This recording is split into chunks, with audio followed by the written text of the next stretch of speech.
Thank you so much. Thanks for inviting me to speak here today about inclusion of pregnant and lactating people in clinical trials. This is a terrific session, and I wanted to, in particular, thank Lori, who spoke today. And so Lori would be the type of patient that I would see in my clinical practice as an obstetric medicine physician at the McGill University Health Center, and is exactly why sort of I'm here and talking to you today. So just a few words on disclosures. So I have received operating funds from CIHR and the Heart and Stroke Foundation of Canada for my research, as well as support from the Fondation de Recherche Québec en Santé in the form of a bursary and of some honoraria, as you could see. So I will stay on time, and we have a few learning objectives, but they, of course, will be brief. So we'll briefly just review some of the ethical issues of inclusion and exclusion of pregnant and lactating people in clinical trials and a bit of the historical perspective. I'll be also briefly discussing some examples for non-communicable diseases as well as communicable diseases that highlight these inequities, understand the barriers to inclusion and what we can do about it. And I'll briefly introduce the PREG Trial Initiative. So how did we get here? So a little bit about the historical perspective, and some of this was touched on already. And how many of you know about thalidomide? Right.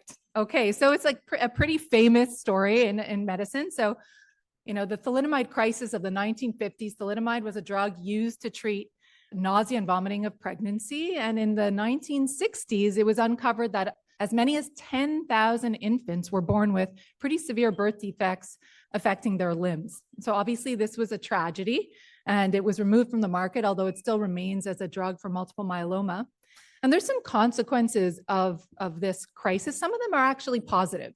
So one is that the development of more robust toxicity testing really occurred after this, the thalidomide crisis, both in animals and humans.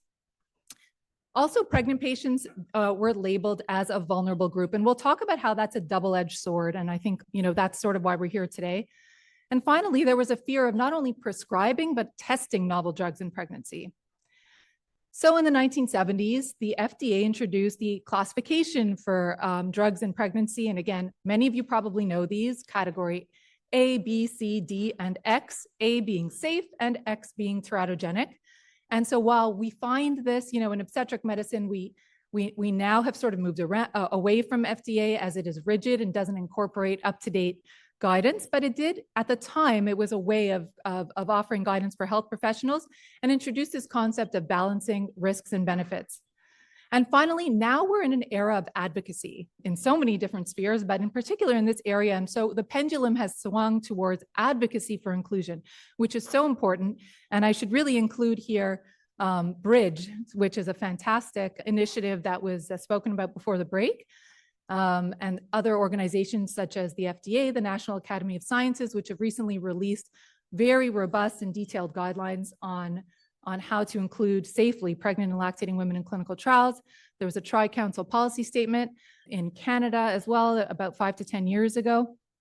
And Dr. Malhame, who will be speaking after me, will talk a lot about how we can advocate as individual scientists and as clinicians. So all of this is really great. We're moving in this direction now, and we need to actually move beyond advocacy towards action. So when we talk about prescribing in pregnancy, when we talk about inclusion of pregnant and lactating individuals in clinical trials, we really need to understand the maternal context. So some maternal factors that really are important are that individuals now that are pregnant, they're entering pregnancy with obesity, diabetes, hypertension, so metabolic condition, psychiatric or mental health issues, autoimmune conditions such as the patient speaker today.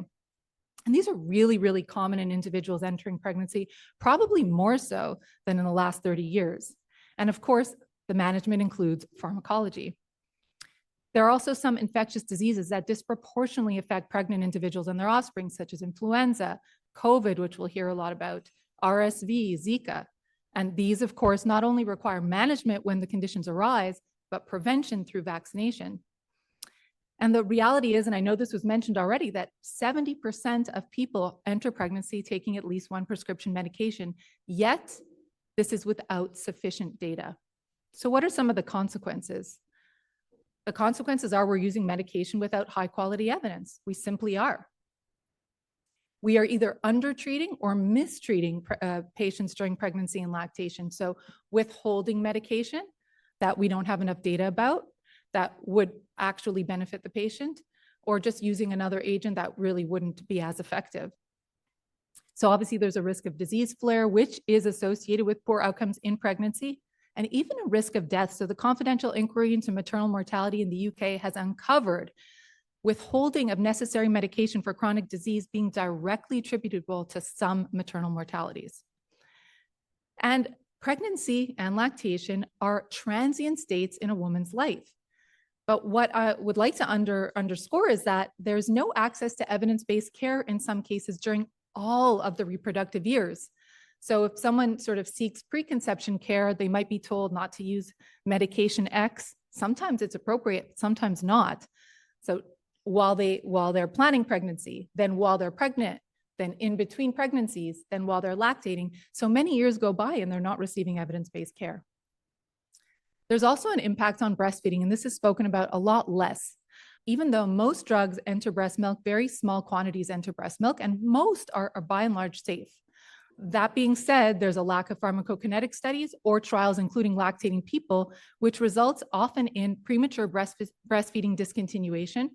We don't know enough about this molecule, so individuals are asked to stop breastfeeding before they really have reached maximal benefit, or inappropriate cessation of beneficial medication during lactation. So both of these are obviously suboptimal. So an example, a non-communicable disease or a chronic disease that many pregnant individuals have when they enter pregnancy would be diabetes. And I just want to give a little bit of context here on some medication and what the trajectory has been and how this has been underscored some inequity. So metformin, 20 years ago, observational data which showed, through meta-analysis, showed by and large safety of this molecule without any signals for teratogenicity or fetal toxicity. That was 2003. There were then several clinical trials on use of metformin for gestational diabetes and for type 2 diabetes over the last 20 years, as well as post-marketing surveillance of the children born to these mothers. While there was possibly a signal for smaller babies, it was otherwise found to be extremely safe, including in follow-up studies. It is still not in guidelines as an option to continue throughout pregnancy. Metformin, first-line therapy for type 2 diabetes. We've had to spend 20 years and all of the funding and resources on studies of metformin before we could even say, okay, you can use this in pregnancy. And metformin actually minimizes use of insulin, minimizes weight gain, has a lot of benefits to it. So, metformin is one kind of example.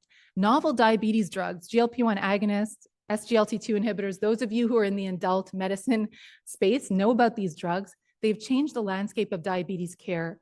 They result in significant weight loss, cardiovascular and renal benefits, mortality benefits, excellent glycemic control. But because trials have not included these individuals during pregnancy or lactation and minimally include reproductive age females, not enough studies looking at the quantity in breast milk, we really can't advise patients on use of this in their reproductive lifetime, and that it means that they're being undertreated for type 2 diabetes during their reproductive period. So the ethical issue is that effective treatments are withheld from pregnant and reproductive age females, and this is not equitable. A communicable disease example, so COVID-19, when the pandemic first started, as we were gathering data, at first it didn't seem as though pregnant people were at particular increased risk, but it didn't take long. Basically 6 months in, it became very clear that pregnant patients were found to be at increased risk of severe COVID-19 disease, and 3 times increased risk of an ICU stay, preterm birth, and severe maternal morbidity.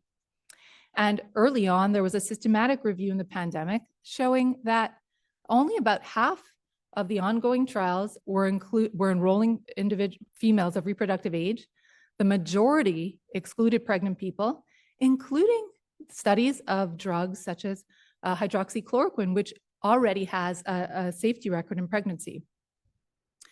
So lack of trials really perpetuated the risk of severe disease. And then the risk, we talked about the risk falling on the patient's shoulders. It really does fall on the clinician's shoulders as well.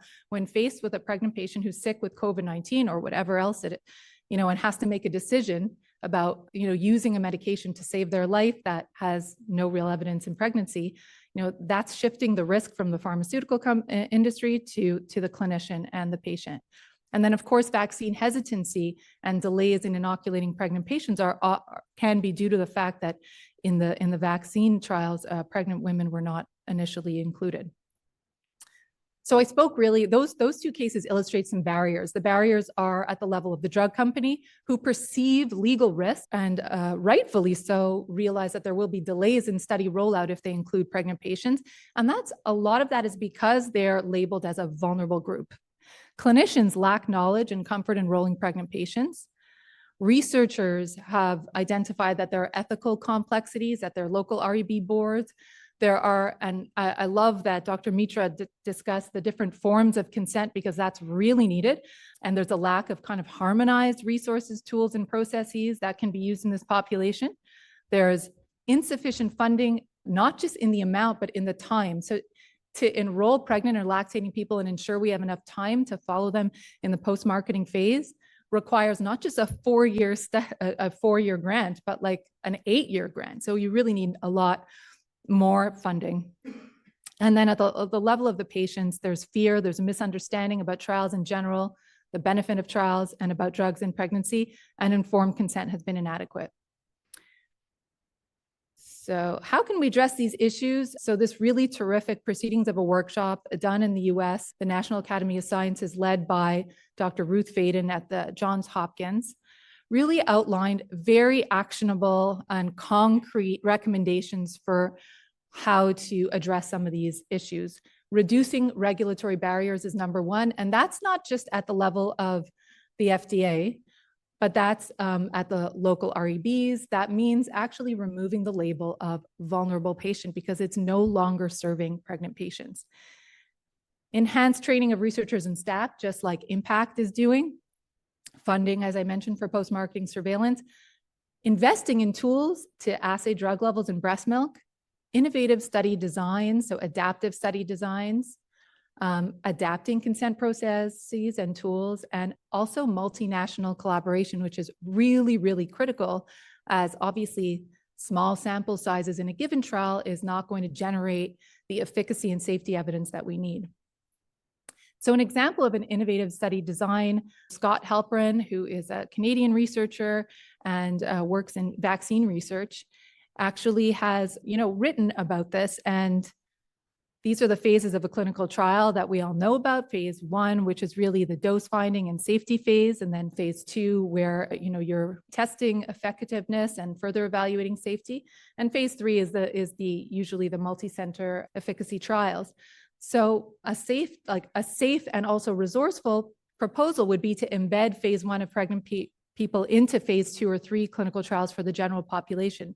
So that adds an additional sort of safety net, and yet does not require us to wait, all the way until post-marketing phases to know if this is safe or effective in pregnancy.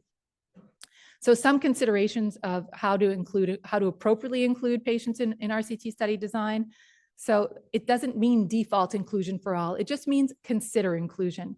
And some questions to consider are, does this condition substantially affect reproductive age pregnant or lactating women? Obviously, it wouldn't make sense for hemophilia to include pregnant patients, right? So it would be cardiometabolic, reproductive, mental health issues, those that really are should be prioritized. Is standard of care inadequate? Does animal data suggest harm or teratogenicity? Obviously, we would avoid in those situations. Is the dose or frequency similar to pregnant women and non-pregnant? Will this trial alone be able to recruit pregnant or lactating women? And is there funding to extend post-marketing surveillance? So just want to end by saying changing culture is complicated. I'll briefly describe the PREG trial initiative that I'm very thankful that IMPACT has supported, and others in this room. So, when we talk about changing culture, when we talk about moving from advocacy to action and really, really getting that knowledge out there, we have to know who we're dealing with. And there's multiple stakeholders, as was really mentioned, and the way we engage with these stakeholders should be different and really depends on their current perceptions, preferences, and strategies. So PREG trial is an initiative. It's really an implementation science project in which we hope to remove barriers to the inclusion of pregnant and lactating people in clinical trials. working in two different themes, non-communicable and communicable diseases, in which we hope to synthesize and consolidate the existing ethical frameworks and creating one that's appropriate for use in the Canadian setting.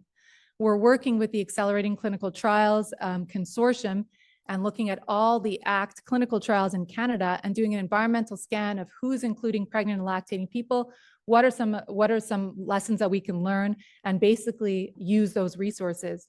We'll also be assessing barriers and facilitators among researchers in the ACT consortium, and then finally developing tools. So really looking forward to the discussion later so that we can really decide what are the outcomes, how should we be framing informed consent, and there should really be a standardized tools, including applications to REB, Health Canada, and consent forms. So in summary, pregnant people do require pharmacotherapy. They're often prescribed medication without an adequate evidence base. This is important for non-communicable as well as communicable diseases. There are many barriers. Strategies to change culture must address all of these barriers, and there are many positive initiatives underway. And I'll just conclude with this quote. If we consider the availability of a drug proved to be safe and effective through the devices of modern clinical pharmacology and clinical trials a benefit, then it is unjust to deprive classes of persons such as children and pregnant women of this benefit.